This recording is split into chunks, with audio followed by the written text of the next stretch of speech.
来人，给我掌着程少商嘴巴！是。谁敢？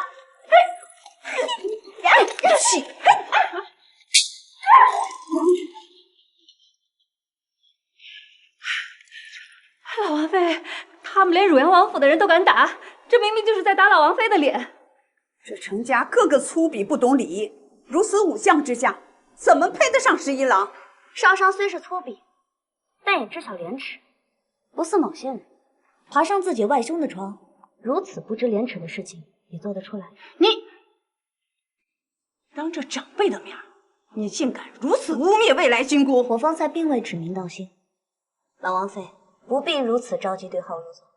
再说，前2日我才去看望了我的未来君，他如今正在杏花别院养病，今日来的君是哪位啊？放肆！我说的是程阳侯夫人。哦，就是爬上自己外兄床的那位程阳侯夫人。你这简直是无法无天！今日我要好好教训你，我看谁敢拦！叔母，若愚要拦着呢？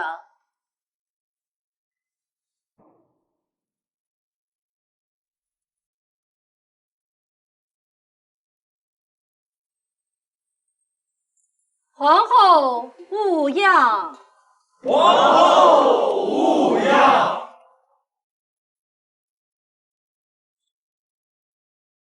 免礼。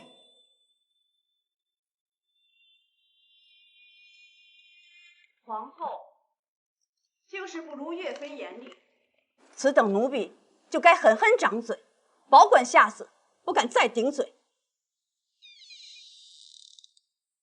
老叔母真是惦记妾呀，3句话不离妾。啊，叔母。陛下，这程少商满口胡言乱语，有辱皇家体面，你不可再纵容他了。方才老王妃还说，区区小事不必劳烦圣上，如今倒是也麻烦上了。反了！这小女娘分明不将皇家威严放在眼里，这简直要造反！我看是老王妃要造反吧？陛下面前你也要指手画脚吗？我何曾指手画脚？恳求长辈疼爱，不是小辈应有之责吗？这说话真是不嫌口气大呀！难道少商是因为被你疼爱了，子慎才去求亲的吗？你们家玉昌你倒是疼爱了，嫁成了吗？你少拿玉昌说话，玉昌就是让你们逼出家的。你是死人呀！他们编排孙女，你怎么不吱声啊你？就闭嘴吧，轮不到你来教训老子。若不是你整日顾董玉昌，老夫早给他择一个郎婿在家，何必去管理吃苦？我家玉昌比这程家女娘强100倍。我问你，前几日你羞辱程阳侯夫人之事怎么算？子慎心腹，你起来回话。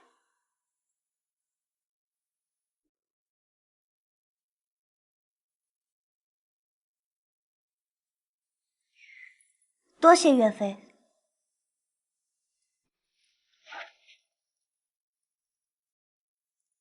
回禀陛下，臣女不曾羞辱程阳侯夫人，只是实话实说。老身敢起誓。老王妃起誓有什么用？你可在场？是有听见还是有看见？仅凭程阳侯夫人一面之词，说不定你也是被蒙骗的。妾身敢以性命发誓。陛下，若臣女也敢用性命发誓，说程阳侯夫人有谋害林将军之心，老王妃是否也会秉持正义，狠狠地责罚她？你起什么誓？你素来行事不端，还是程阳侯夫人起誓更真些？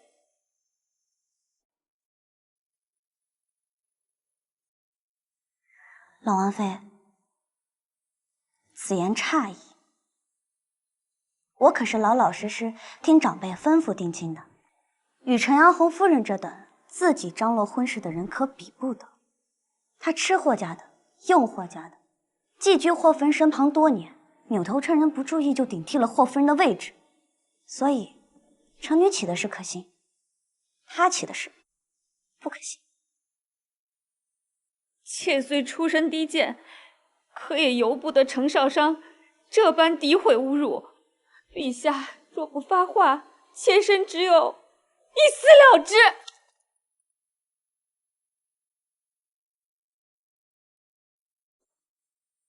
夫人壮烈，不甘受辱，令小女子赞叹佩服。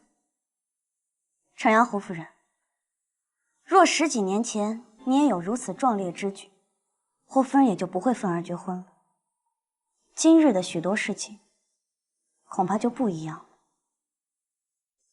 子胜，你这心腹可真是个机灵鬼，这话都说到我心坎上了。岳飞说的是。岳飞，霍君华是什么人？当初你恨他什么似的？你现在又帮他说这样的话，你分明是有意和老身过不去。我跟霍君华的恩怨是一回事，可他从未对不起林家，对林毅更是情深意重，从头到脚的帮扶。可林毅呢，妻儿生死不知，未满1年，便跟着淳于氏不清不楚，他对得起霍家吗？当初他们母子流离失所，霍君华把皮球裹在了子胜身上，省下的口粮也给子胜吃，那时林毅身在何处？他正在张罗着迎娶继妻呢。待霍君华寻回来时，已瘦得就剩下皮包骨头了，连我都差点认不出他。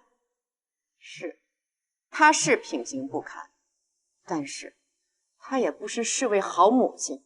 他从未对不起子胜，那子胜更不能对不起他，去讨好淳于氏，就是陛下发话也不行。我今天就把话放在这儿了，今后淳于氏非诏不得入宫。我看见这种人就觉得心酸恶心。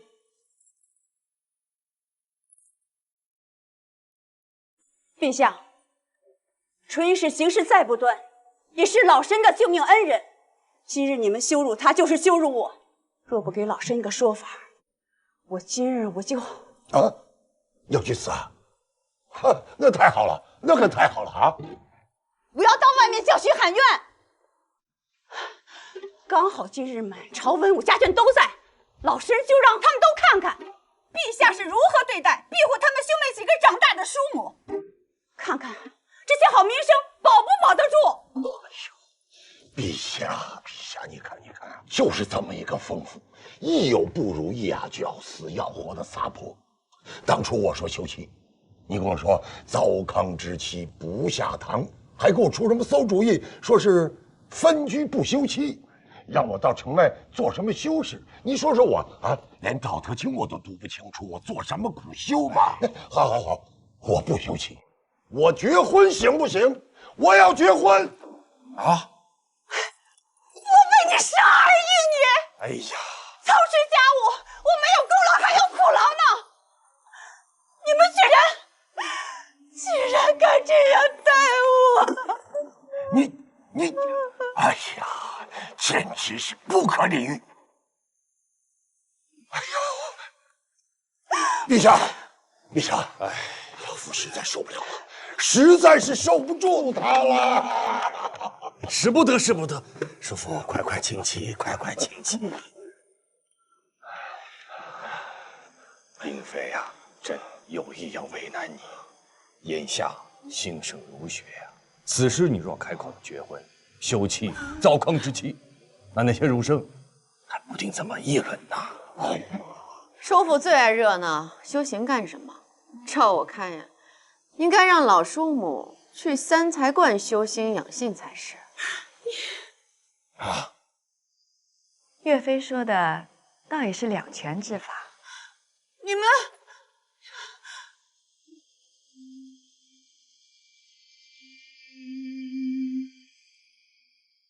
哎，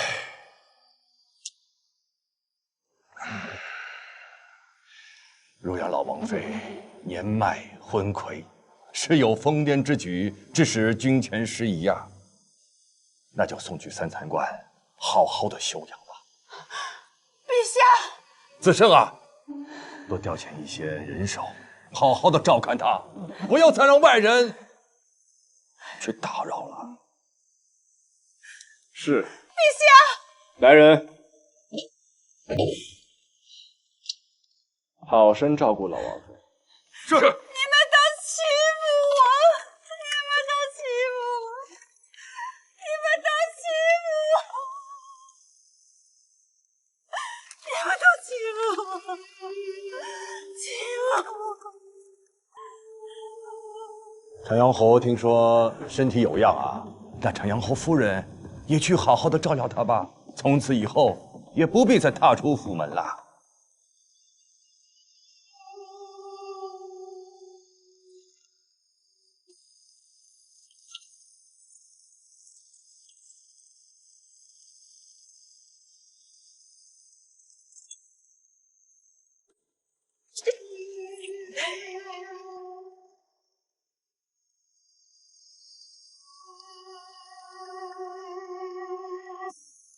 今天是子胜大喜的日子，也是本王大喜的日子。哎，前几天收了几坛好酒，甘香醇烈，喝他一碗。走，喝酒去。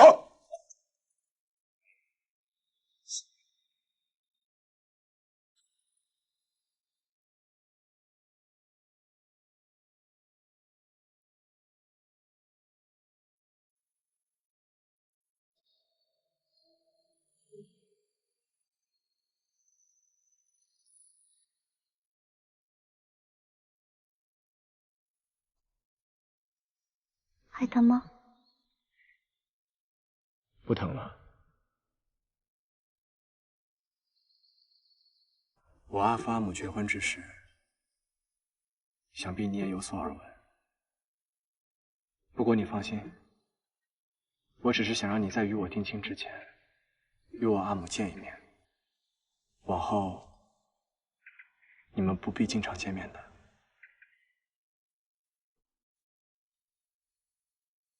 我不曾害怕。你阿母只是生病了，但她并没有错，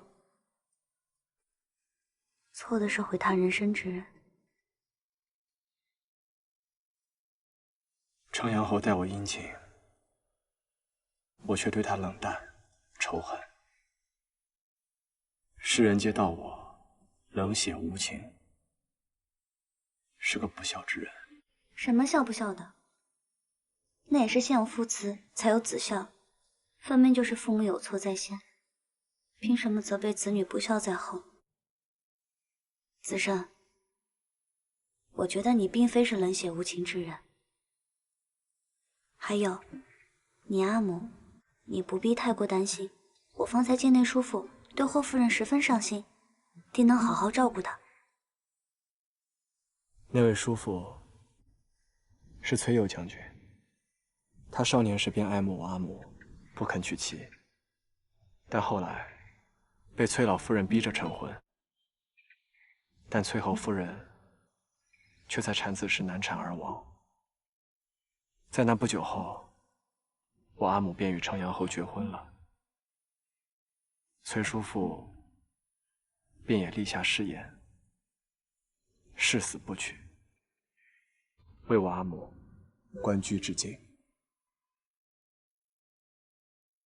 这世上还真有这么痴情的郎君，用情至诚，用心至真，这一腔情谊真是万金难换。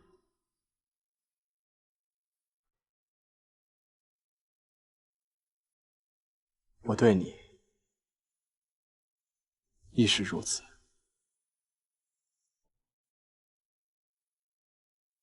霍夫人如今还不识得我，日后我带你多多来看她。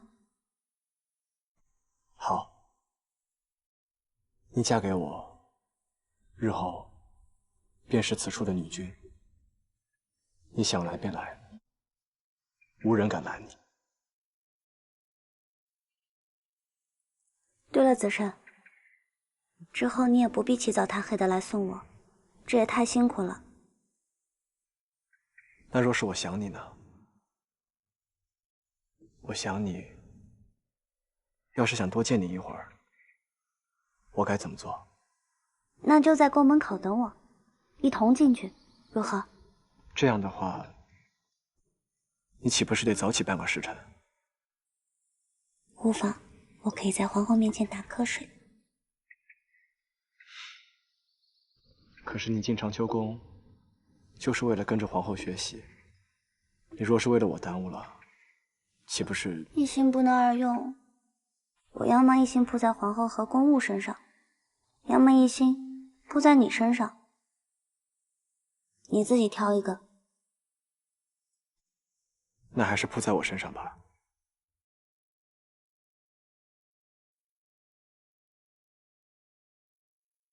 哦，对了，还有晚上，你若是忙的话，我便等你。我们可以蹭长秋宫的晚膳，吃完饭散着步回去，也算是消食。你若是不忙的话，我们就回家吃，如何？真想与你快些成亲啊！这日子过得怎么这么慢呢？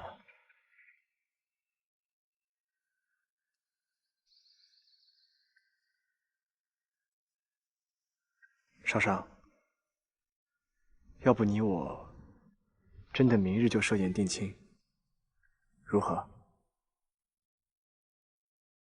好。好。好什么好？逗你玩呢。3日之后已是最快，若真要明日就定亲，那太仓促了。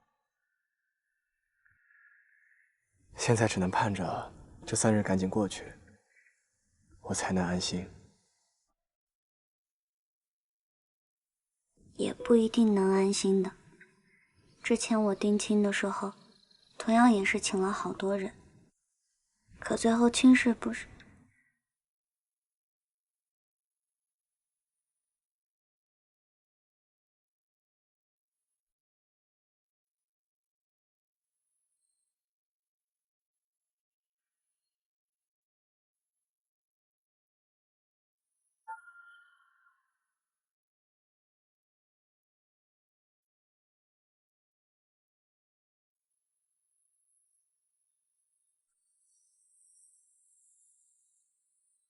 你怎么又突然亲我？往后，你要是还说如此我不爱听的话，我就还用这个法子堵你的嘴。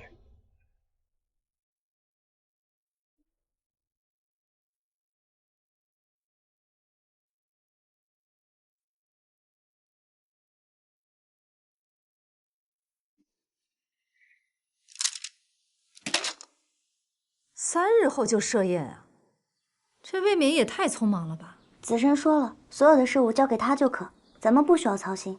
我们只需要给他一个宴请宾客的名单，他去拟请帖来便可。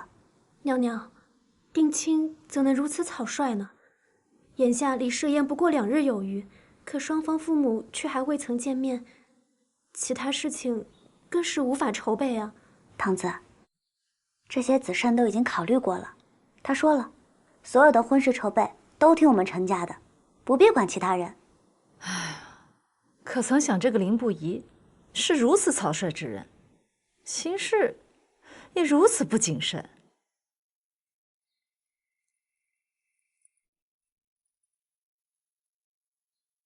女君，2位女公子，城阳侯夫人到访。她来做什么？当日装病不可下聘，咱们家去她也不肯见，如今倒亲自登门。莲芳，带女公子回屋换件衣裳，去九锥堂迎客。是。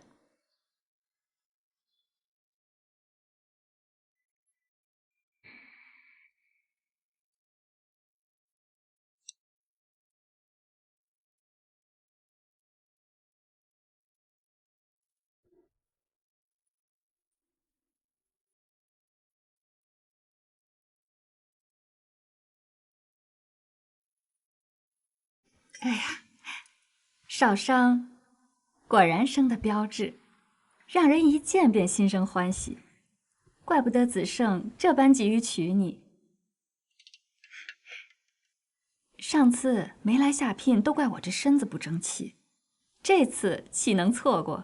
陈阳侯夫人倒是健忘，我们之前在汝阳王府见过的，当时你还为王娘子要责罚我来着。再说，我们子胜年岁不小了，现在娶妻，怎就着急了？哦对，夫人不是子胜的亲生阿母，许是忘记他生辰了。少商许是听子胜说了些对我的怨言，心有不满吧。不过往事已矣，就算你们不愿理睬我，还能不认侯爷吗？子胜碍于君华阿紫在，软不下身段来，可不得由我这等妇人先走一步吗？程阳侯夫人的消息可真够灵通的，我身为少商的阿母，方才知晓3日后2人定亲之事。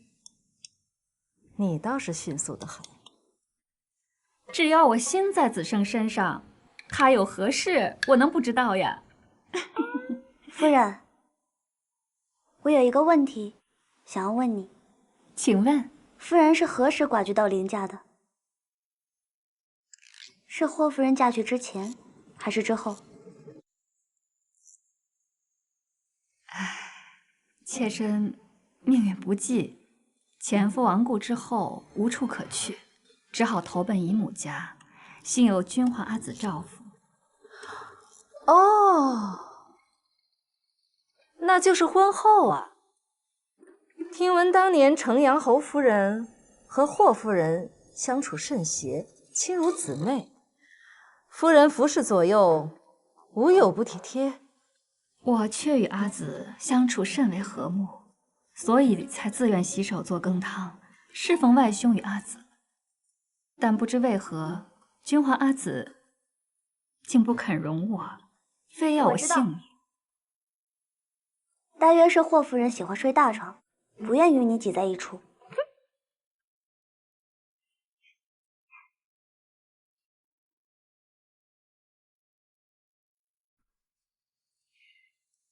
往事不提为妙。我此番前来，特是为了3日后的婚事商议如何操办。哎，对了，我还给少商带了些薄礼。这2位婢子是我花10万钱从南方买来，歌舞刨除样样精通，今后就留在府上，将来好伺候你和子胜。陈阳侯夫人当真是有趣。如今我连子胜的床榻还不曾摸到，现下就送来2位美貌的侍女，分去我未来郎婿的床榻。怎么，我要谢谢你啊？你这小女娘，怎能如此满口污言秽语啊？夫人觉得这是污秽之言。这世上有人能做污秽之事，却听不得污秽之言，哪有这样的道理？程少商，你竟敢如此当面羞辱我，我可曾得罪于你？你们程家就是这般待客的？程阳侯夫人，子胜是我们家未来的郎婿，程家自然与他站在一处。夫人与其在我家迂回试探，不如去寻子胜啊。若他肯来个往事已矣，那么我等自会将你奉若贵宾，否则我们也绝不会逆子胜之意行事。阿母说的对，句句都是我心中所言。去灵侯夫人，你可知以今日少商所言，大可治他个不孝之罪。夫人若出门传扬出去，我家也是断断不会认的。我家将军虽不比程阳侯从龙的早，但是在都城的武将中也有几分薄面，连圣上和皇后都对我家少商称赞不已，时时赏赐。我就在想，这个都城中会有谁能信夫人的话？好，哼，好，好，好，我今天算是认识你们了。程少商，你既然不肯认我这个军姑，那我看过几日这定亲宴也就罢了吧。你休想进我们林家的门。我们走。青葱，送客。哼，不必送了，我可做不起你们家的贵宾。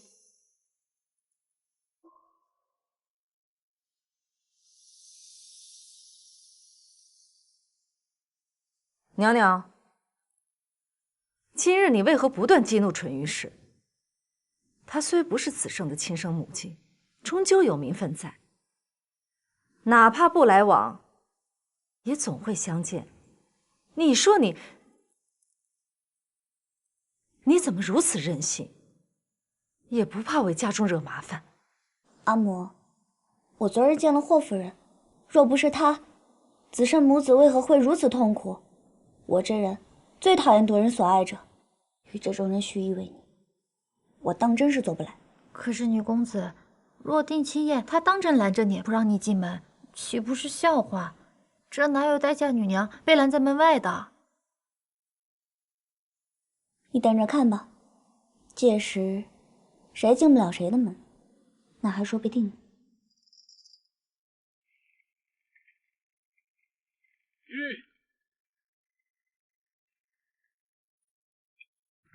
今日不是林将军与程氏的定亲宴吗？怎么不见宾客呀？长阳侯夫人弄错了，今日宴会不在少主公府上，而在曲陵侯府。子胜又不是入赘，定亲宴怎么弄到程家去了？这么大的事，为何没有人告知我？我也在想，如此大事，怎会没人告知长阳侯夫人？哼，走去曲陵侯府。我家少主公吩咐过，今日曲陵侯府宾客悉数出示请帖，若无请帖，任何人不得入内。长阳侯夫人还是别去了，以免白跑一趟。哼，给我请帖。请帖我已经发完了，这该请的我可是一家也没落下。哎呀，想让全都城的人看我笑话？哼，今日无我，这婚别想定成。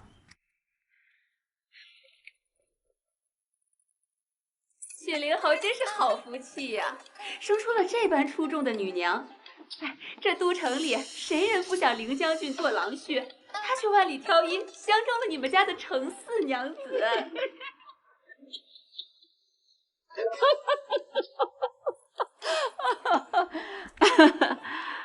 我程氏啊，总算要苦尽甘来了。待少商出了嫁，那我家的宋儿也该娶新妇了。你说是不是啊，亲家？城外两家在议亲，怎么没有半点风声啊？不是说13娘只招入赘的吗？啊？哦，我家事务都由将军和军姑做主，我并不知道。入赘入什么赘啊？你不要混说，人万家没有这样说过的。哦，哎，怎么没见凌将军啊？这订婚的日子，新郎婿怎么不见了踪影？也是啊。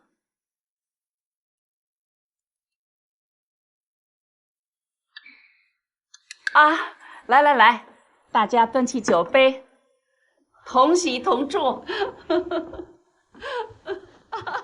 女公子，林将军差人送来口信，他让我嘱咐女公子不必心焦，他一会儿便到。今日无论遇见什么人，发生什么事儿，女公子都不用慌，该骂就骂，该闹就闹，而且有他呢。里边请。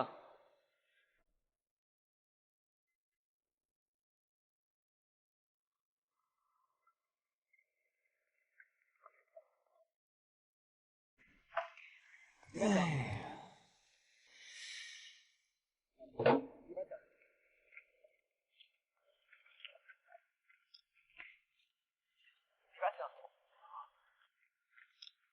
哎，公子，公子不是从不爱凑这样的热闹，说什么浪费时光，这剧中看人成亲的癖好，那还不如在家中多读几本圣贤书呢。所以今日为何还要来凑这玩意儿？你懂什么？我是来劝学生脱离苦海的。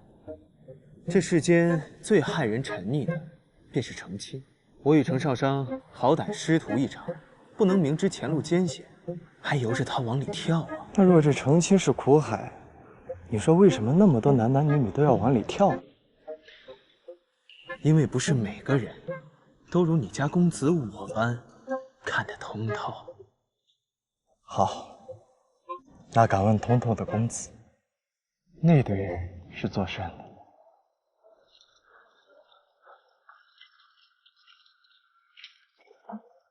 二位夫人，请柬。没有请柬，我看谁敢拦我赌杨王妃。让开！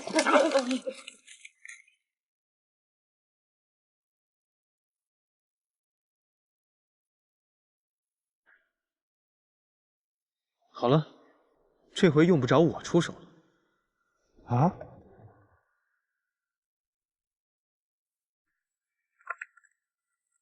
程少商何在？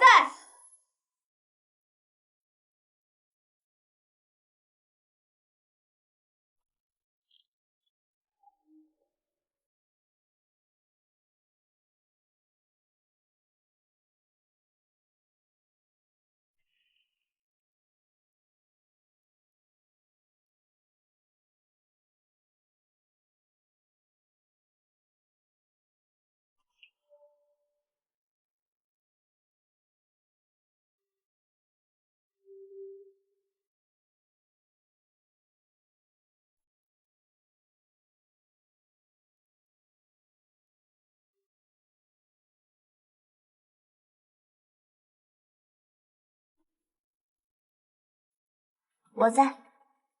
程氏，还不速速跪下认罪！我有何罪？你无才无德，不忠不孝，难道不是罪吗？汝阳王妃，今日突然前来，未曾远迎，还望恕罪。不若我请王妃去上座用宴。我没有收着你们请帖，何来颜面赴宴？若非带了王府侍卫，怕是都进不来你们曲陵侯府的大门吧？上座，老身更是担不起了。是我府上疏忽了。汝阳王妃地位高贵，无有请帖，也可以畅通无阻啊。哼，说的真好听。你们这些后生，忘却长辈恩典，不请我便也罢了，竟连未来君姑都不厌弃，是否太不知礼数了？曲陵侯夫人，老身今日就替你管教管教这不知礼的小女娘。来人，把她拿下！是。真是疯了，真是不给我们程家面子。哎呀，夫人。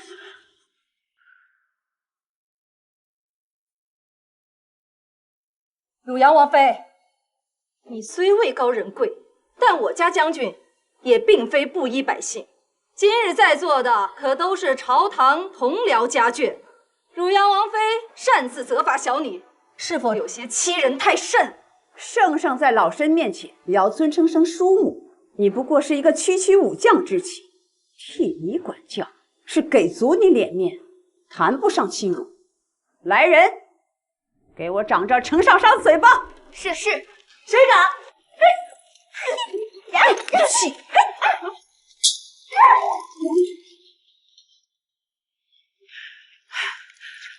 老王妃，他们连汝阳王府的人都敢打，这明明就是在打老王妃的脸。这程家个个粗鄙不懂礼仪，如此武将之家，怎么配得上11郎？少商虽是粗鄙，但也知晓廉耻，不似某些人爬上自己外兄的床，如此不知廉耻的事情也做得出来。你当着长辈的面你竟敢如此污蔑未来军姑！我方才并未指名道姓，老王妃不必如此着急对号入座。再说，前2日我才去看望了我的未来军姑，她如今正在杏花别院养病，今日来的军姑是哪位啊？放肆！我说的是程阳侯夫人。哦，就是爬上自己外兄床的那位程阳侯夫人。你，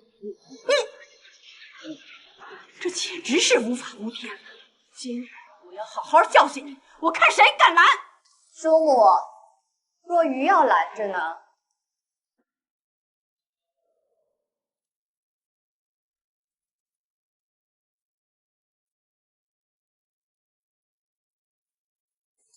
皇后勿恙！皇后勿恙！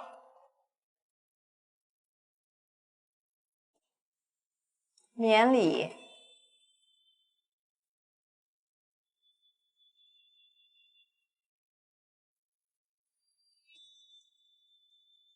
今日余为子胜和少商定亲之事而来，当我是寻常长辈即可，不必拘束。陈伯夫人，府上可还有其他亲近之地？余想借一步说话，免得扰了府上其他贵客们的雅兴。有，请皇后移步。叔母，程阳侯夫人，咱们一同吧。是。少商，你也一起。是。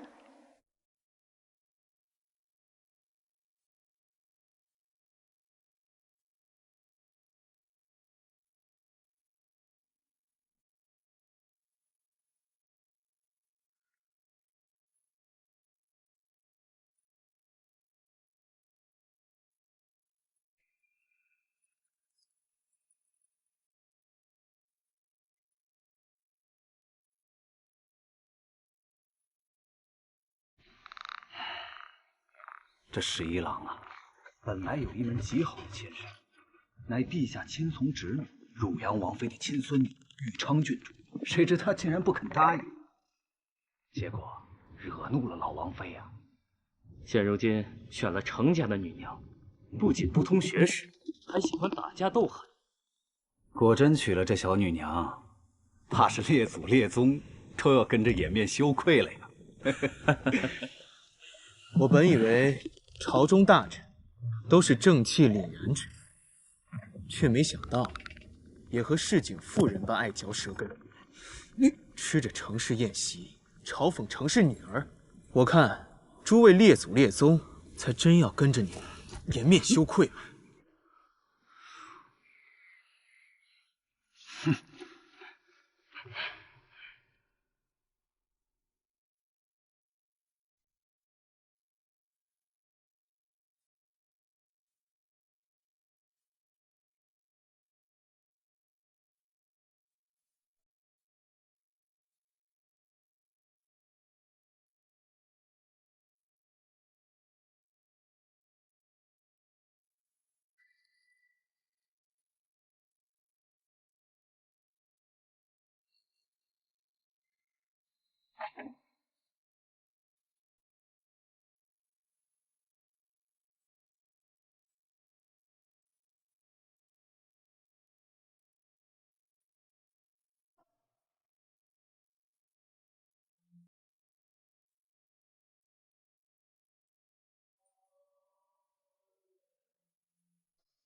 如何？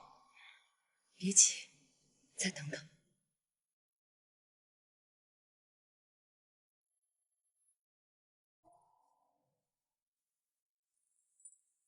叔母，少商在余身边数月，素来温良恭俭，仁善豁达，从未有何不妥之处。叔母今日一来，便气势汹汹，更想技压少商，行事未免过了。我不过是管教晚辈，懂得何为孝道罢了。程家欺人太甚，在你娘家设定亲宴也就罢了，连姑舅程阳侯府都不曾派请帖，简直不孝。今日程阳侯身体有恙，不能前来，命夫人代为操持，竟连亲家门也登不得了。陈家第一次嫁女，难免有所疏漏。况且在曲陵侯府设宴一事，子慎也请示过圣上意下。若老王妃不信，不若命人去询问圣上，如何？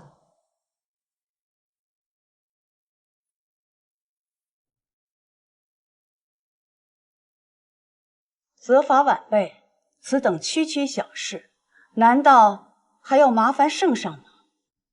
皇后，你也太没主见了。皇后自有主意，王妃随口批评皇后，也未免太过放肆了吧？你才放肆！我们说话也轮得到你插嘴？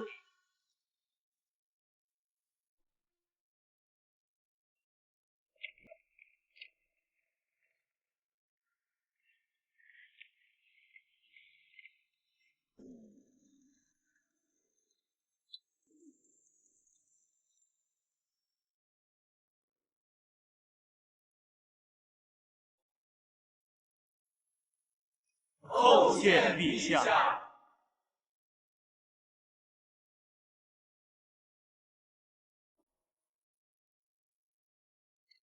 皇后就是不如岳飞严厉，此等奴婢就该狠狠掌嘴，保管下次不敢再顶嘴。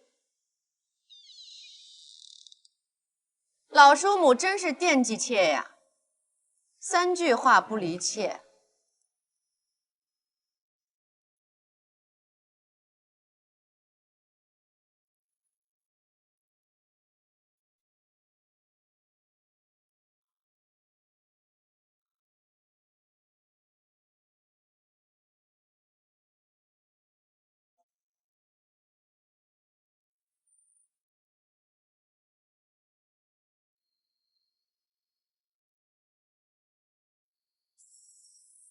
啊，叔母。陛下，这程少商满口胡言乱语，有辱皇家体面，你不可再纵容他了。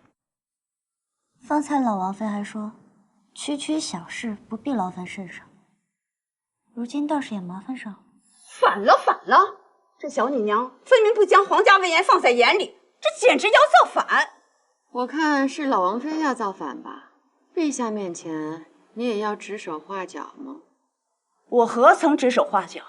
恳求长辈疼爱，不是小辈应有之责吗？这说话真是不嫌口气大呀！难道少商是因为被你疼爱了，子慎才去求亲的吗？你们家玉昌你倒是疼爱了，嫁成了吗？你少拿玉昌说话，玉昌就是让你们逼出家的。你是死人呀！他们编排孙女，你怎么不吱声啊你？你就闭嘴吧，轮不到你来教训老子。若不是你整日顾东玉昌，老夫早给他择一个郎婿在家，何必去宽里吃苦？我家玉昌比这程家女娘强100倍。我问你，前几日你羞辱程阳侯夫人之事怎么算？子慎心腹，你起来回话。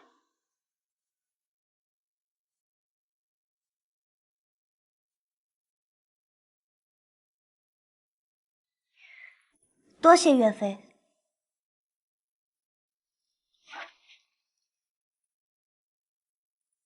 回禀陛下，臣女不曾羞辱程阳侯夫人，只是实话实说。老身敢起誓。老王妃起誓有什么用？你可在场？是有听见还是有看见？仅凭程阳侯夫人一面之词，说不定你也是被蒙骗的。妾身敢以性命发誓。陛下，若臣女也敢用性命发誓，说程阳侯夫人有谋害林将军之心，老王妃是否也会秉持正义，狠狠地责罚她？你起什么誓？你素来行事不端，还是程阳侯夫人起誓更真些？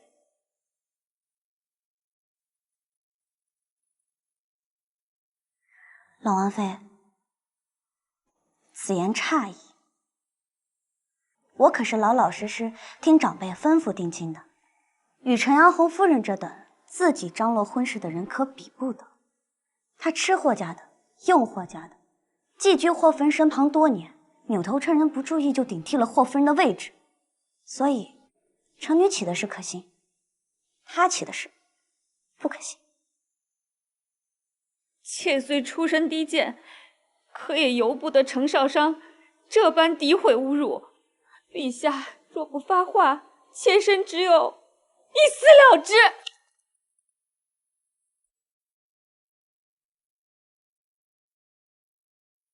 夫人壮烈，不甘受辱，令小女子赞叹佩服。陈阳侯夫人，若10几年前你也有如此壮烈之举，霍夫人也就不会愤而绝婚了。今日的许多事情，恐怕就不一样了。子胜，你这心腹可真是个机灵鬼，这话都说到我心坎上了。岳飞说的是。岳飞，霍君华是什么人？当初你恨他什么似的？你现在又帮他说这样的话，你分明是有意和老身过不去。我跟霍君华的恩怨是一回事，可他从未对不起林家，对林毅更是情深意重，从头到脚的帮扶。可林毅呢，妻儿生死不知，未满1年，便跟着淳于氏不清不楚。他对得起霍家吗？当初他们母子流离失所，霍君华把皮球裹在了子胜身上，省下的口粮也给子胜吃。那时林毅身在何处？他正在张罗着迎娶继妻呢。待霍君华寻回来时，已瘦得就剩下皮包骨头了，连我都差点认不出他。是，他是品行不堪，但是他也不是侍卫好母亲，他从未对不起子胜，那子胜更不能对不起他，去讨好淳于氏。就是陛下发话也不行。我今天就把话放在这儿了，今后淳于氏非诏不得入宫。我看见这种人就觉得心酸恶心。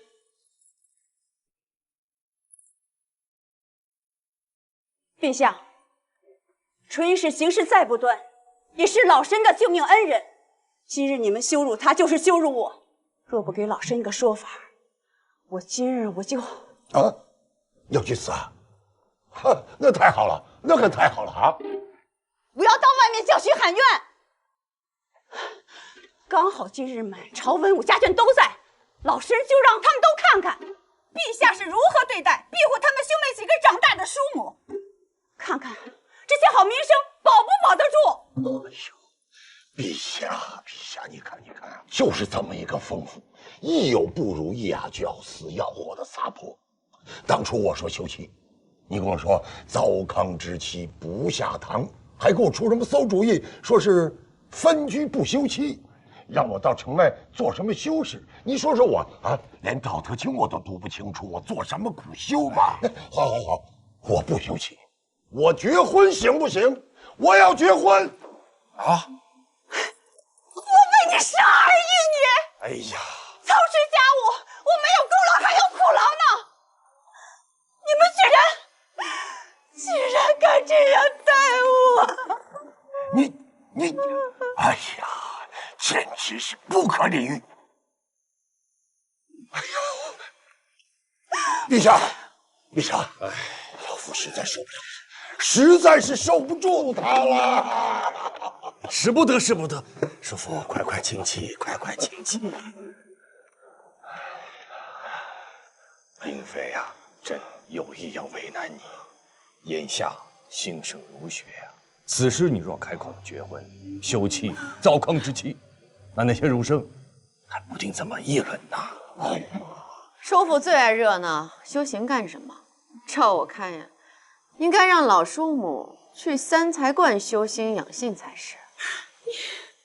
啊，岳飞说的倒也是两全之法。你们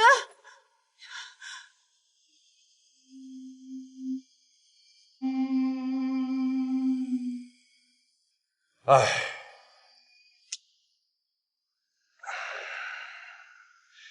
如要老王妃年迈昏聩，时有疯癫之举，致使军前失仪啊，那就送去三餐馆，好好的休养吧。陛下，子胜啊，多调遣一些人手，好好的照看他，不要再让外人去打扰了。是。陛下，来人，好生照顾老王。是。你们都欺负我，你们都欺负我，你们都欺负我，你们都欺负我，欺负我。长阳侯听说身体有恙啊，那长阳侯夫人也去好好的照料他吧。从此以后也不必再踏出府门了。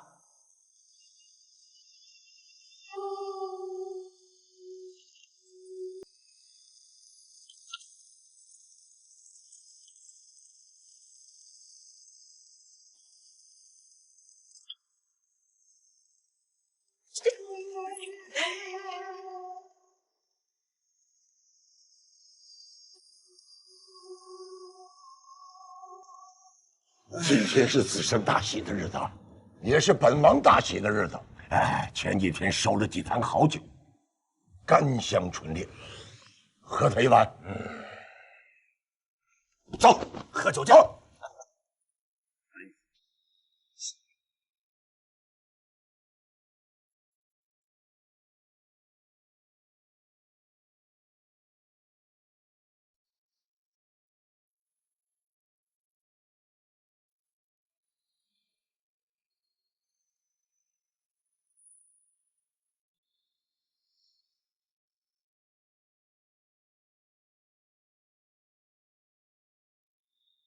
凌不疑与程娘子定亲，勉强算得上喜事。这汝阳王如何也大喜了？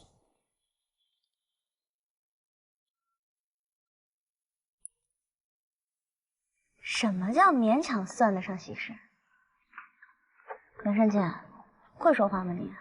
你每次定亲都能招惹祸事，还觉得自己很喜庆吗？我且问你，可曾后悔当初招惹凌不疑了？不后悔。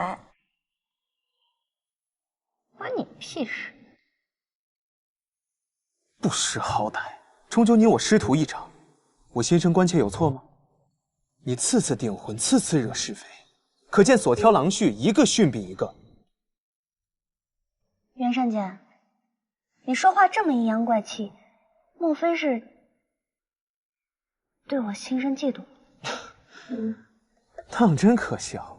你全身上下有何事值得我袁善见嫉妒？自是因为我运气变好了，虽说钱庄亲事未成，但立刻又能再定亲。如此善见公子你，虽与子胜差不多年岁，但迟迟寻不到心腹。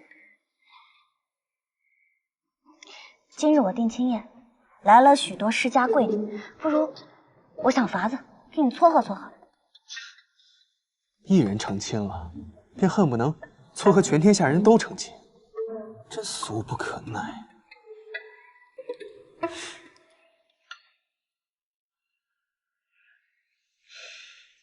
脑子有毛病。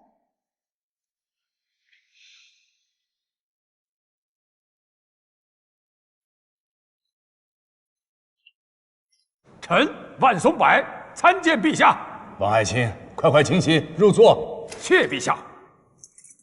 哎呀，没想到啊，万爱卿如此迅速的凯旋，朕甚是欣慰。哈哈，陛下，那群宵小匪类不值一提，臣便是只用一支小指就可以把他们打得落花流水。哎，将小将军王龙救回，他现在就在臣军中。哦，王龙说，他之所以擅离职守，是因为接到其父王纯的军令。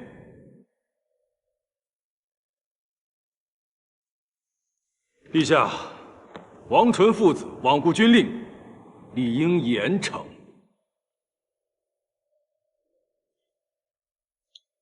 父皇，此事蹊跷，还需再查清楚。陛下，可交由我们廷尉府来查办。老臣虽年事已高，但心得意才俊，善见。来，见过陛下。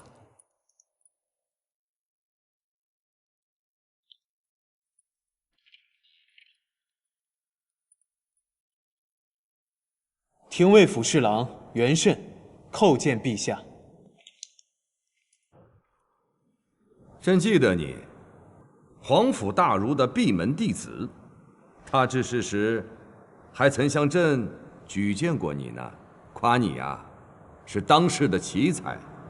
臣愧不敢当，善见不才，无功无德，愿为陛下效犬马。好，那王龙之案，陛下，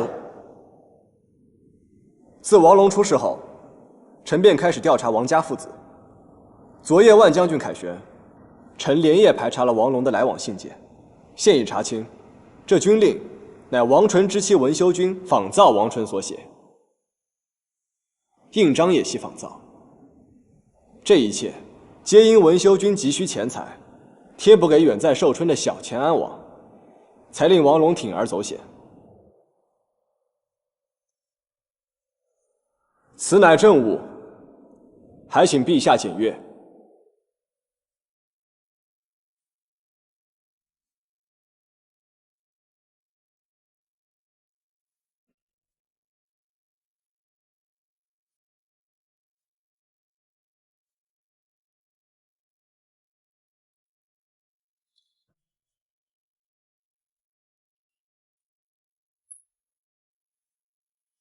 岂有此理！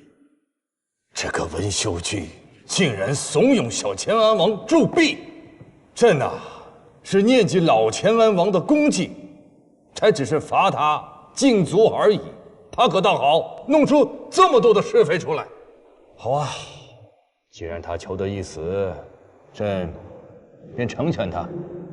传令，从即日起，收押文修君，革去他的封号。赐白绫。陛下，文修君毕竟身居内宅，不懂军情利害，但王纯放任妻儿糊涂行事，此番作为不当在居朝中。子胜，王将军只是一时失察而已。不能治家者，何以治军？这军印藏枕头底下，估摸着王将军都守不住，也不知道他这般糊涂，将来又能如何守住城池，守住家国？不错，德薄而位尊，智小而谋大，险不及矣啊！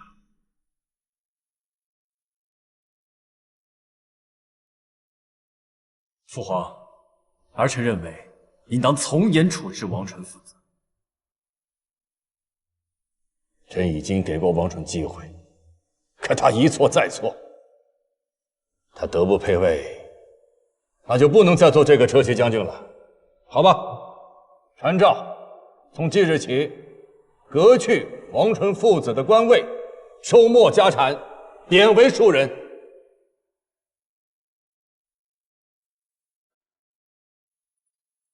陛下，文修君肆无忌惮，王纯又如此放任不管，依臣看来，外戚犯事，多是有人监督不力。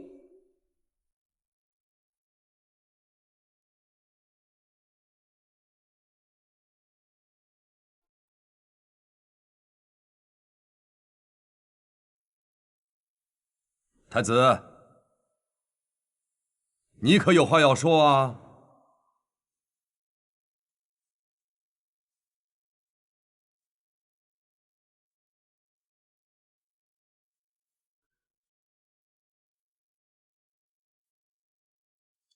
父皇，王纯对一切都不知晓，文修君他只是会的心。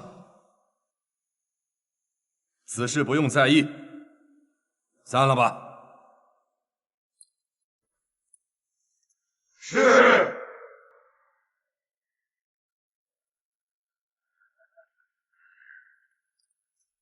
万将军再创功勋，真是可喜可贺啊！同喜同喜。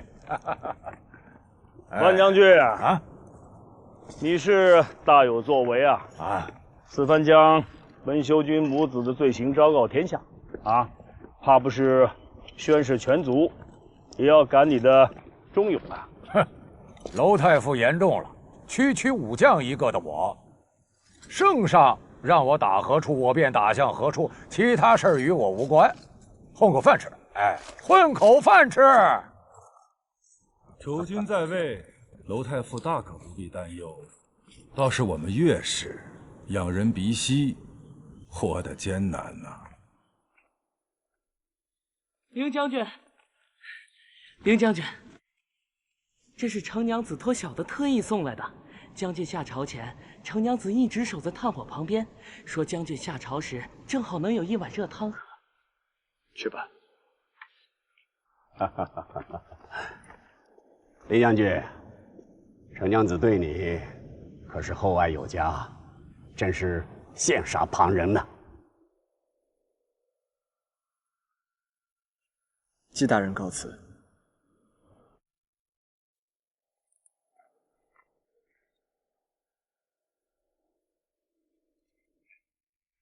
单姐，你也老大不小的了，怎么还没成亲呢？再有脾性的女娘，一亲后也腻腻歪歪、俗气的很，我可没兴趣娶了。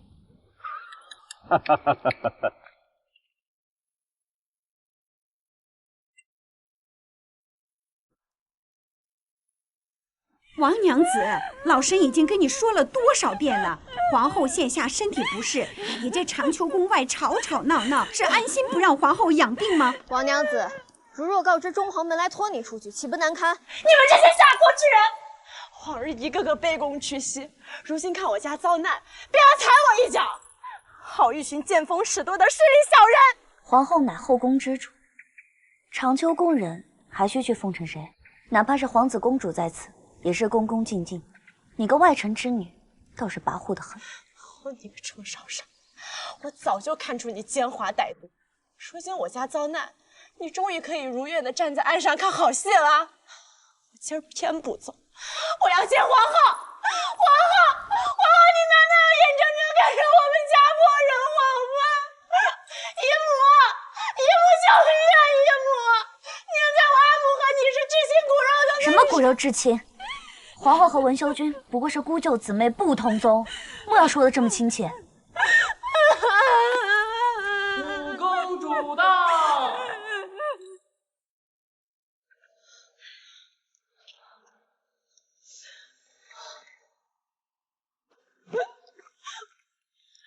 小玲，你阿嬷惹下多少烂摊子？平日里对母后多不敬，还有脸来寻母后求情，真是厚颜无耻。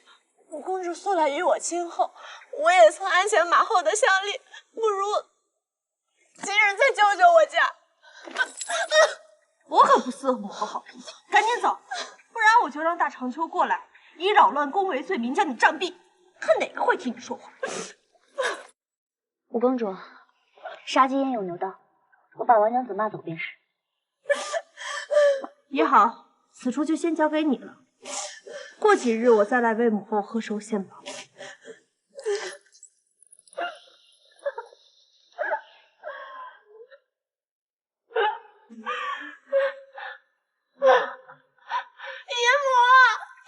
救命啊！姨母，被打死就赶紧给我闭嘴！姿势体大，牵涉更大，不是你我可知会的。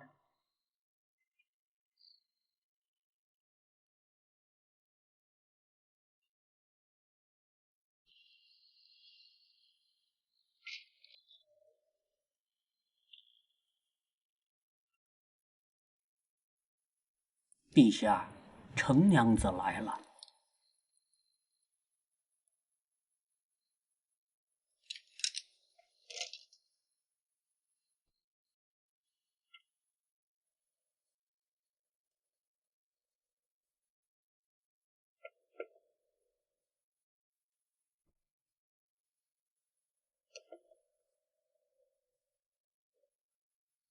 这些日，已为子胜送汤送菜，这个手艺看来啊，是精进不少啊。子申这个臭小子还舍不得给朕尝几口。还好你呀，比他懂事。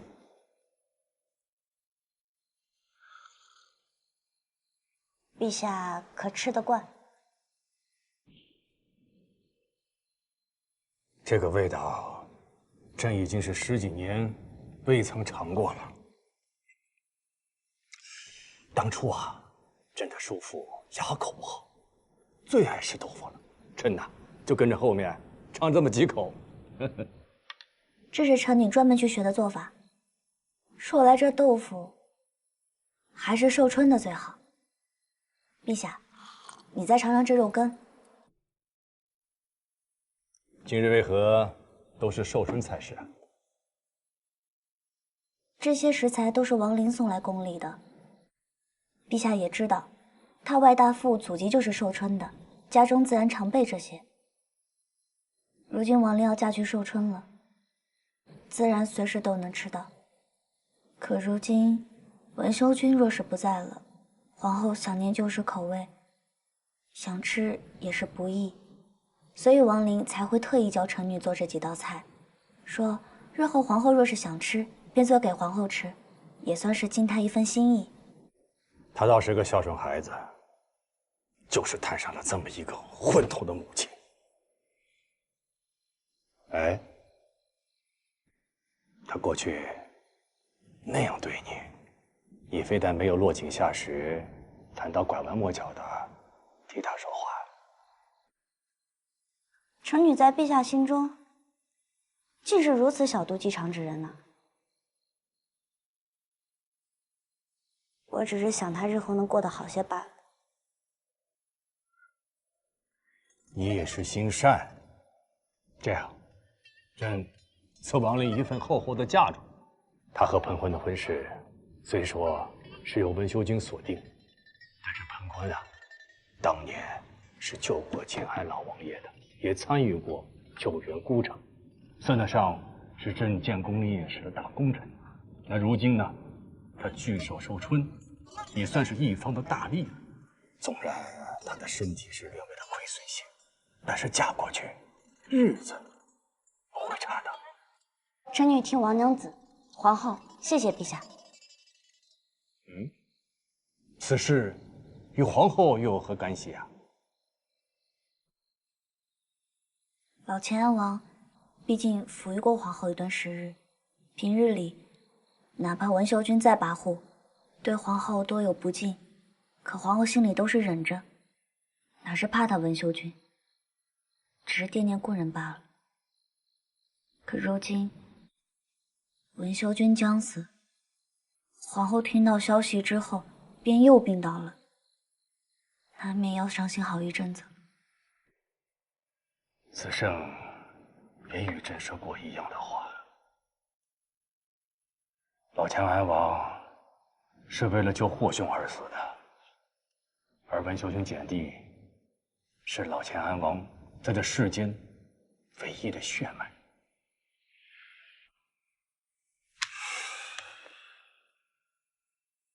罢了，虽说他呀伪造军令，认罪当诛，但是幸好呢，没有造成恶劣的影响和后果，朕就免他一死吧。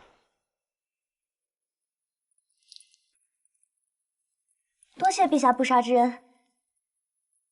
陛下将此消息告诉皇后，她定是药到病除。走，随朕去看看皇后。是。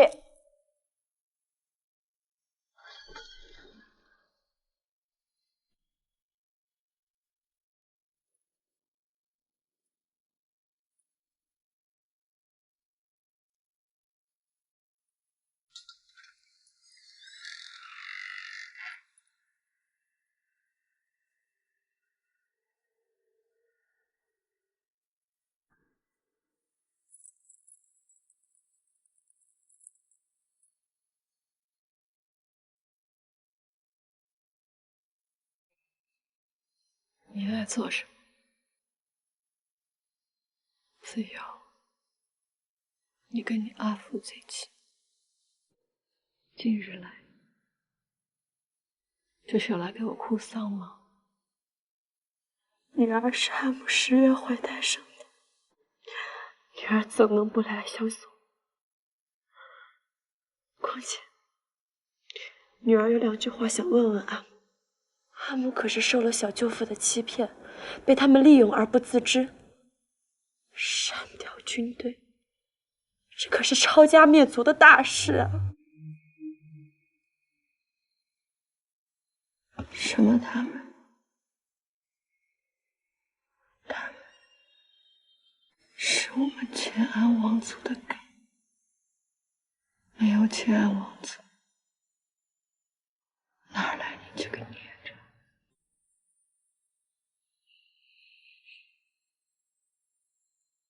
阿母，我听说外祖父还在时，小舅父根本就没有把你看在眼里，平日里对你有多有轻慢，你何必为了他自毁前程呢？这不仅仅是为了你小舅父，这是为了我们乾安王族的生命。踏实，你也可以用乾安王族。什么靠山不靠山的？别说是小舅父了，便是外祖父还在时，你都没有沾上过乾安王府的光，何况我个外孙女？你能不能清醒一点？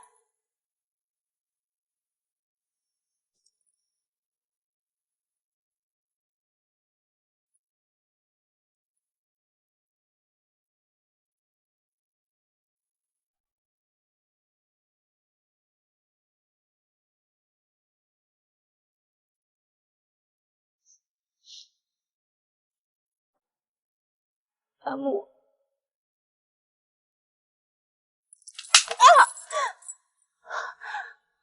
这个没有心气的孽障，果然是你蠢材父亲的种。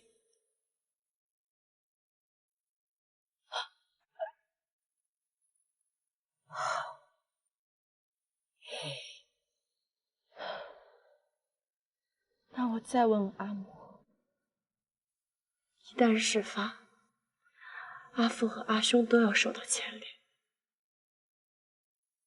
你丝毫不顾惜我们这些孩儿，为了我们乾安王族的大业，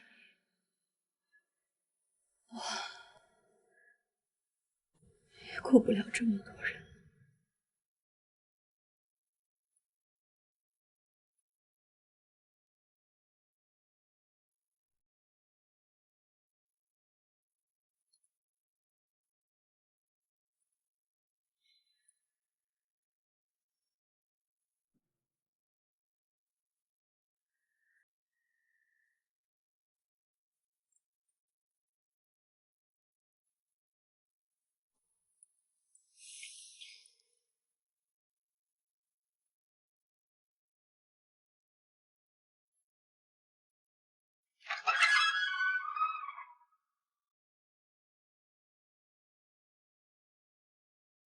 哈姆，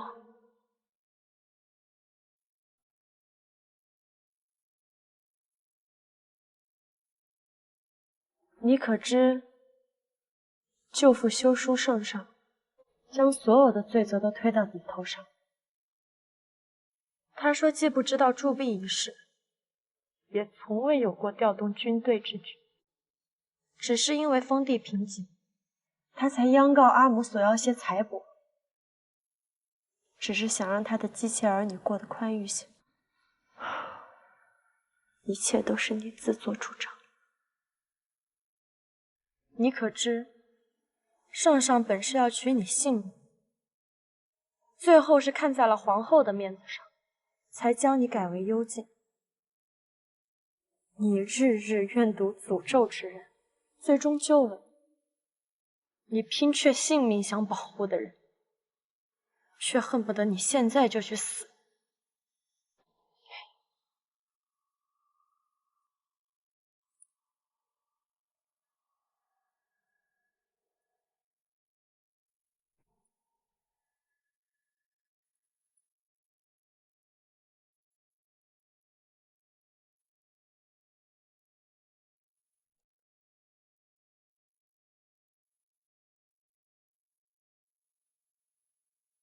小舅父，他说的对，留待青山在，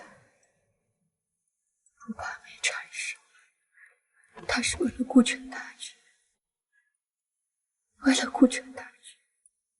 到了寿春以后，我会日日拜求上苍，保佑圣上和皇后万寿无疆，安康无忧。至于你，便守着你永远不可能实现的梦，在这屋里过一辈子吧。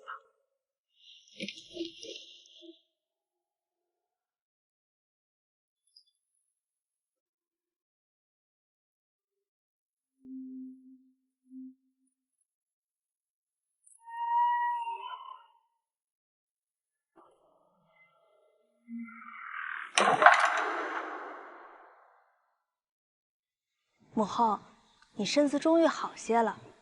父皇说待你寿诞之日要好生操办，令你高兴呢。我这刚缓过来几日，心中尚不畅快，不想做寿了。举办寿宴又不许母后操劳，只要将寿诞采买的活计交与儿臣，儿臣与幕僚来替母后分忧，如何？你父皇之前说过了，将操办寿宴之事交由少商打理。那程少商才进宫几日啊，他连你过去寿宴都没参加过，哪该知道如何操办？母后，你去求求父皇，儿臣绝对比那程少商能干。你是要替我分忧吗？分明是惹我心烦。你就要与小月侯之子成婚了，哪有嫁出去的公主掌管后宫事务的道理？再说，如今你父皇查得紧了，你再想从后宫用度中捞些好处，可休要做梦了。母后话可真难听，我有偌大公主府要养，怎能不想些门路？母后寿宴将至，父皇定会好生操办，我替母后分忧，手头又能宽裕些，有何不可呀？你是要养公主府，还是要养你那些幕僚？你嫁人在即，我劝你还是尽早遣散那些幕僚，免得令越是难堪。他们若觉得难堪，就不要娶我呀，我又不稀罕嫁过去。再说了，儿臣府上那些幕僚可都是正经儿郎，从不与儿臣嬉闹的。什么味儿？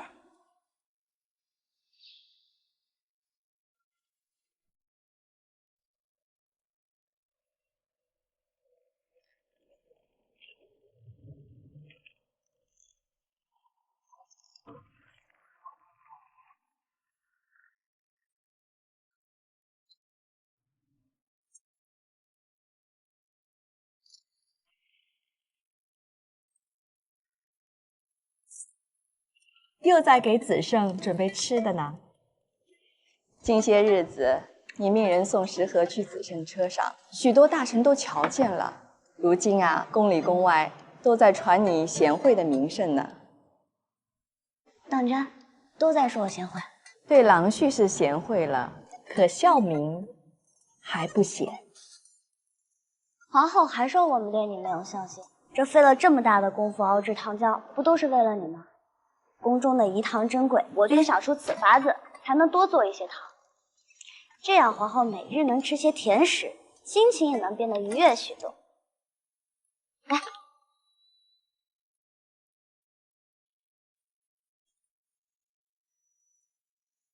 如何？真甜。看来这长秋宫啊，朕以后啊不用日日来了，倒是有人比朕更会哄皇后啊。陛下，哎，朕在殿内找你不在，原来啊你和这小女娘在此啊。哟，这又是在鼓捣什么呢？陛下，这赤豆羹配上我新熬制的糖浆，可真是太好吃了。哦，陛下尝尝。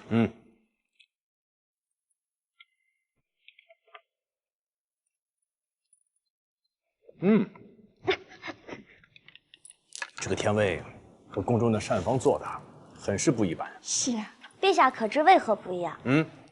因为这甘蔗是臣女专门命人去买的。哦，榨汁之后熬煮了好久才熬出来这样的糖汁，还有这榨汁的木器、熬煮的陶罐，这些都是臣女专门盯着匠人一点一点做出来的。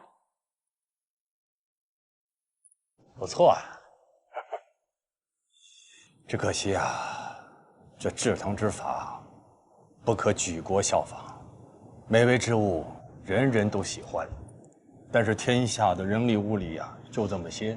倘若这甜食广受豪族追捧，那家家户户都去种甘蔗而不种粮食了，那就成问题喽。可不是嘛，母后一直主张节俭，偏有人想着法子的铺张。陛下，臣女明白的，国力就像粟米这般大，当然要用到该用到的地方。那你可知晓什么是该用之处啊？粮食、铁器、马匹。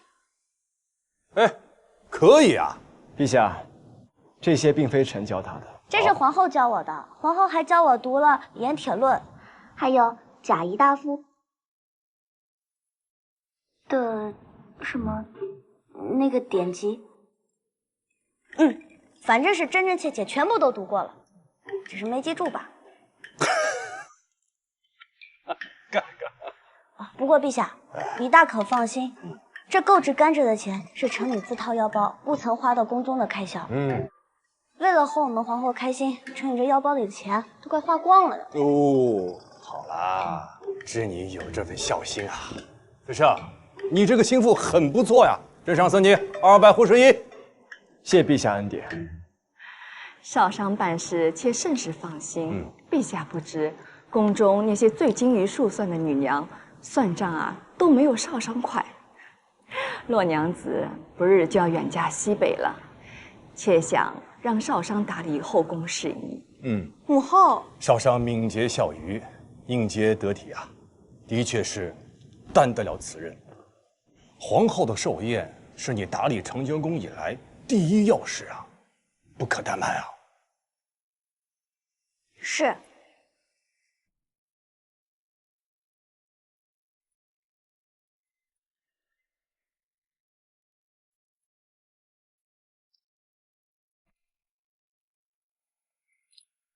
五公主，洛娘子，你本是我少年时的伴读，自小在长秋宫中服侍母后，宫中杂事协助翟媪打理。可如今母后将事务交给程少商，他不过入宫才几个月，就越到你头上去了，你可真的甘心？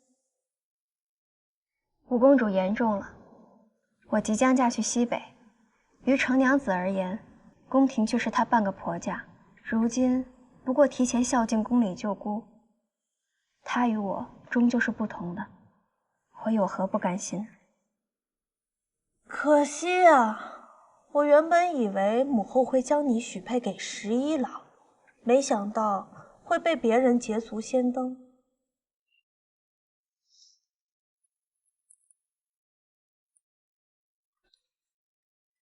阿紫明明寿宴后才出嫁，皇后却现在就让我们所有事务均听她的。我瞧就是她会溜须拍马，令皇后昏了头。阿紫宽厚不与她计较就罢了，为何还要我来忍？皇后主意，岂容旁人智慧？你也少说两句，以我命苦，怪不得旁人。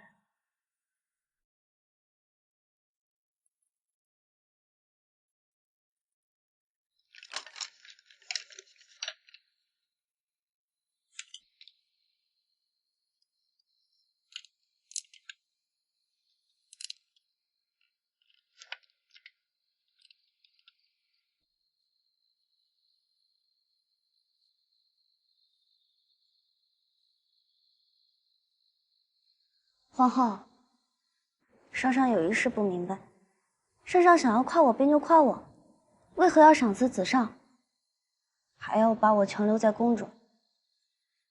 他的不就是你的，难道也要计较？说不定这200户是圣上给你熬糖的花费呢。我不是计较这200户，只是如今我将事情做好了，却是子胜的光彩。那你可知，当初圣上下旨嘉奖于你，是子胜亲自求来的。是他亲求来的。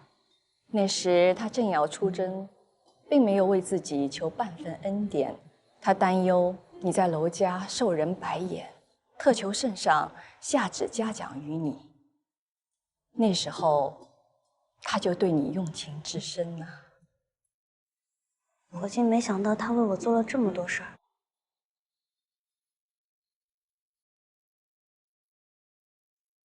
我只是觉得，如今大家看到的我，都只是子胜的心腹。可我自己呢？陈少商又在何处？那照你说来，圣上麾下的将士谋臣，就都没有自己的一席之地了。若是谋划好了打了胜仗，那是为圣上开疆拓土，其他的皆与他们不相干。若谋错兵败，那便是圣上的不是了。可自古以来，在这满天星空下，那些纵横捭阖天下的名将谋士，他们的姓名一样在皎皎银河中熠熠生辉啊。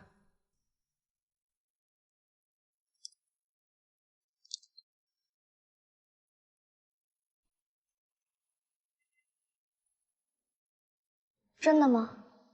成婚之后就是如此。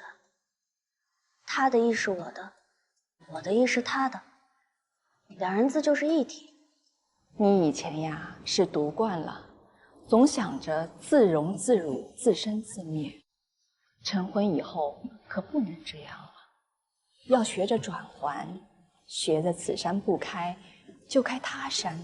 你与子胜成婚，虽不能随娄公子远走山河，可难道在这座洛河上城，你就不能做自己了吗？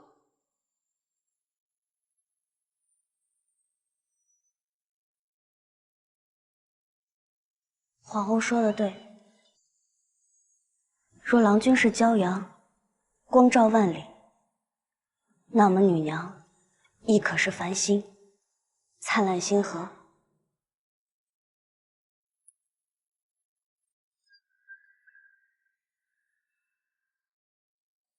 日月星河，无所谓高低，更缺一不可。唯有并存，才成就此方天地。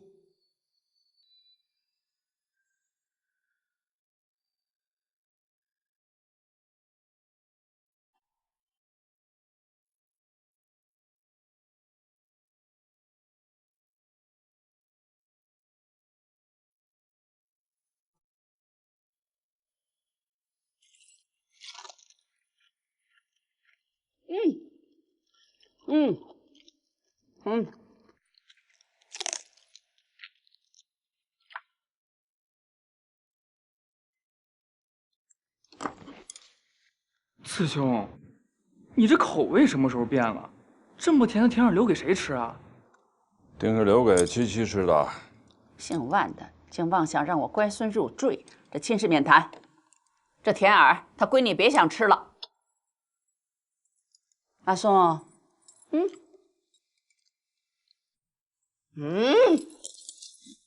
给大母吃了，大母最喜欢吃甜物了。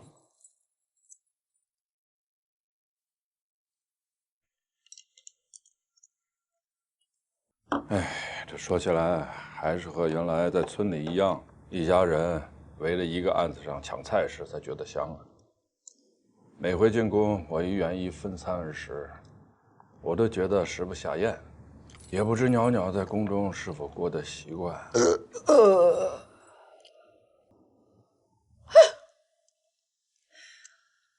这都几日了还未归，想必他是贪恋皇宫的生活，不愿回家。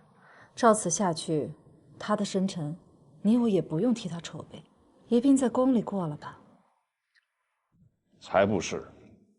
我家袅袅的性情，我知晓，定是被那凌不疑给绊住了。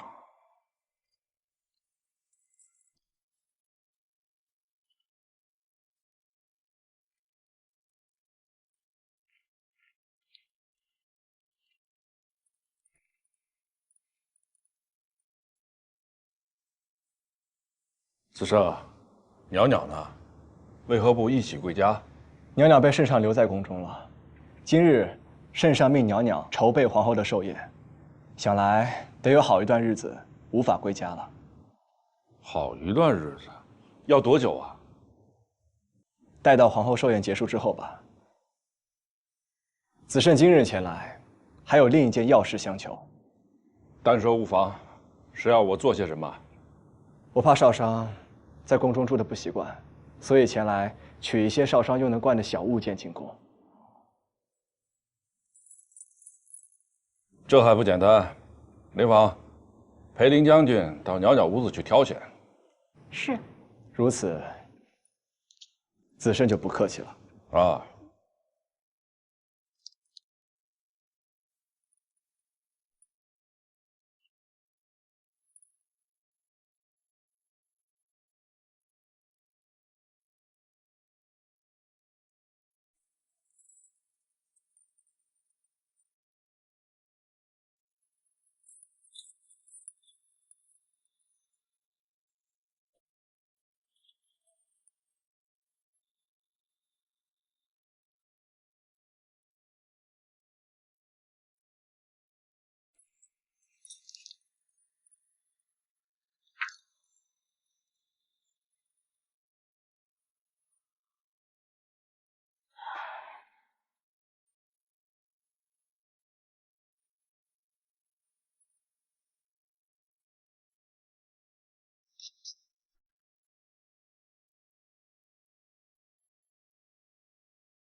哎呦，我的妈呀！这哪是拿点小物件啊，这分明是抄家呀！